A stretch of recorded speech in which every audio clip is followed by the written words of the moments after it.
خواتین کے عالمی دن کی مناسبت سے آج تجزیہ کا یہ خصوصی پروگرام ہے. بہت ہی خاص مہمان میرے ساتھ کراچی اسٹوڈیوز میں بھی اور آن لائن بھی موجود ہیں, اور بغیر کوئی لمبی چوڑی تمہید باندھے میں مہمانوں کا بھی آپ سے تعارف کرواؤں گا, چونکہ آج کا دن بڑا ایک امپورٹنٹ دن ہوتا ہے اور خواتین کے حقوق کی ہم بات سنتے ہیں, خواتین کی آزادی کی ہم بات سنتے ہیں. تو سوال یہاں پر یہ پیدا ہوتا ہے کہ پاکستان میں ایک کسی بھی خاتون کو آزادی حاصل ہے کیا, ان کو ان کے حقوق حاصل ہیں کیا؟ جس طرح دنیا کے دیگر ممالک میں ہم خواتین کی آزادی کی بات کرتے اور ہوتے دیکھتے ہیں, کیا وہی ماحول پاکستان میں بھی خواتین کو اس وقت میسر ہے؟ اور کیا پورے پاکستان میں یہ صورتحال ہے یا پھر کچھ علاقے ایسے بھی ہیں کہ جہاں ابھی بھی بہت کام کرنے کی ضرورت ہے, چونکہ خواتین کے استحصال کے بہت سارے کیسز ہم مختلف مقامات پر مختلف علاقوں میں ہوتے ہوئے دیکھتے ہیں. تو ان کی روک تھام کیسے کی جا سکتی ہے؟ اور یہ تمام گفتگو ہم ایک ایسے موقع پر کر رہے ہیں جس وقت آپ دیکھ رہے ہیں پاکستان کے سب سے بڑے صوبے کی وزیر اعلیٰ مریم نواز صاحبہ کو تعینات کیا گیا جو ایک خاتون ہے. تو اسمبلیوں میں بھی خواتین کی نمائندگی تو موجود ہوتی ہے, لیکن کیا ان کے حقوق کی آواز وہاں پر اٹھائی جاتی ہے؟ کیا جو مطلوبہ قانون سازی ہے جس کے ذریعے خواتین کو تحفظ فراہم کیا جا سکتا ہے, ان کے رائٹس انہیں فراہم کیے جا سکتے ہیں, اس پر اس وقت مؤثر طریقے سے کام ہو رہا ہے یا نہیں ہو رہا؟ اپنے تمام مہمانوں سے جانیں گے اور سوالات ان کے سامنے رکھیں گے. معزز مہمانوں کا آپ سے تعارف کرواتے ہیں. شیما کرمانی صاحبہ ہیومن رائٹس ایکٹیوسٹ ہیں, ہمارے ساتھ موجود ہیں, بہت ہی سینئر آرٹسٹ بھی ہیں, پاکستان کی ایک بڑا نام ہے. فرزانہ باری صاحبہ ہیومن رائٹس ایکٹیوسٹ ہیں, ہمارے ساتھ موجود ہیں.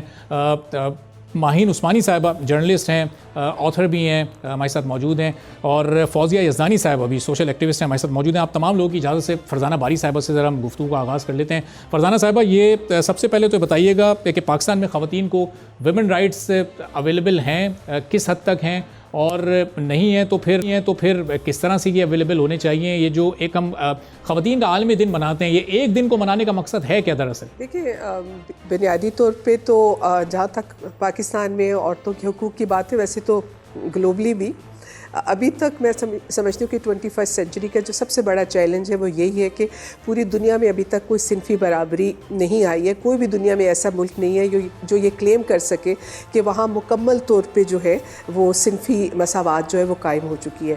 لیکن ہمارے ہاں جو مسائل ہیں, کیونکہ پدر شاہی کی جو شکلیں ہمارے سماج میں موجود ہیں, کیونکہ ہمارا سماج آج بھی اس کا کچھ حصہ جو ہے وہ قبائلی ہے, کچھ حصہ جو ہے وہ فیوڈل ہے, کچھ حصے میں جو ہے وہ کیپٹلسٹ فارم آف پیٹریارکی ہے, اسپیشلی اربن سینٹرز کے اندر.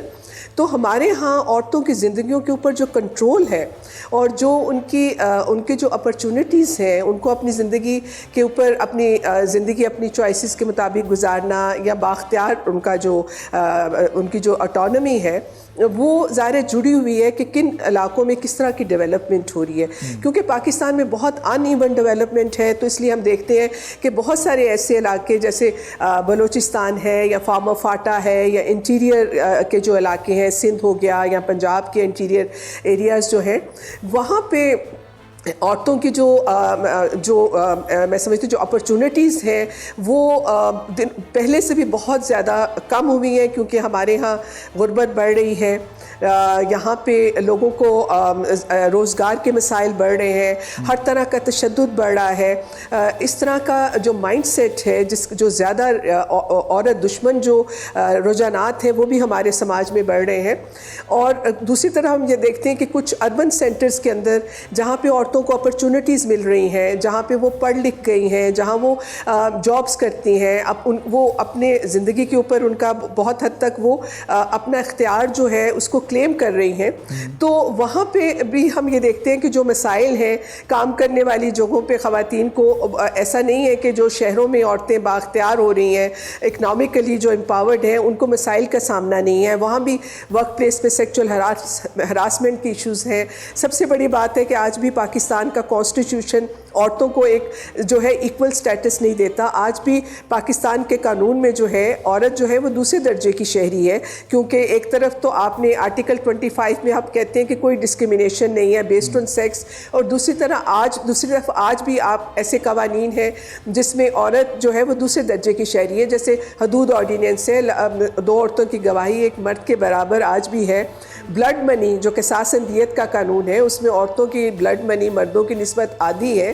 تو ایک طرف تو ریاست کے قوانین عورتوں کو جو ہے وہ ایک مکمل انسان کا درجہ نہیں دیتے ہیں, اور پھر معاشرے کے اندر جو رجحانات ہیں جس کے اندر ایک پدر شاہی سوچ جو ہے اس میں دن بدن جو اضافہ ہو رہا ہے, اور اس ماحول کے اندر خواتین جو ہیں وہ اپنی باؤنڈریز کو پش کر رہی ہیں اور وہ اپنے رائٹس کو کلیم کر رہی ہیں. اور ہم یہ بھی دیکھ رہے ہیں کہ ہر طرف ہمیں اس وقت جتنی مزاحمتی طریقے پاکستان میں اٹھ رہی ہیں اس میں خواتین جو ہیں وہ ہمیں بہت لیڈرشپ پوزیشنز میں نظر آ رہی ہیں. جیسے ڈس اپیئرنس کے معاملے میں آپ دیکھیں کہ بلوچ کی جو نوجوان بلوچ خواتین ہیں وہ اس کو لیڈ کر رہی ہیں. اسی طرح لیبر رائٹس کی موومنٹ دیکھیں, لیڈی ہیلتھ ورکرز اپنے رائٹس. تو بیسیکلی ایشو یہ ہے کہ حقوق جو ہیں وہ تو ابھی ہمارے سماج میں کسی بھی طبقے کی عورت کو نہیں ملے, لیکن ہر طبقے کی عورت کے مسائل جو ہیں وہ فرق ہے. یہ انیشیل ایک آپ نے روشنی بڑی زبردست طریقے سے ڈال دیا. سبسکرائب کریں اور بیل دبائیں تاکہ کوئی خبر رہ نہ جائے.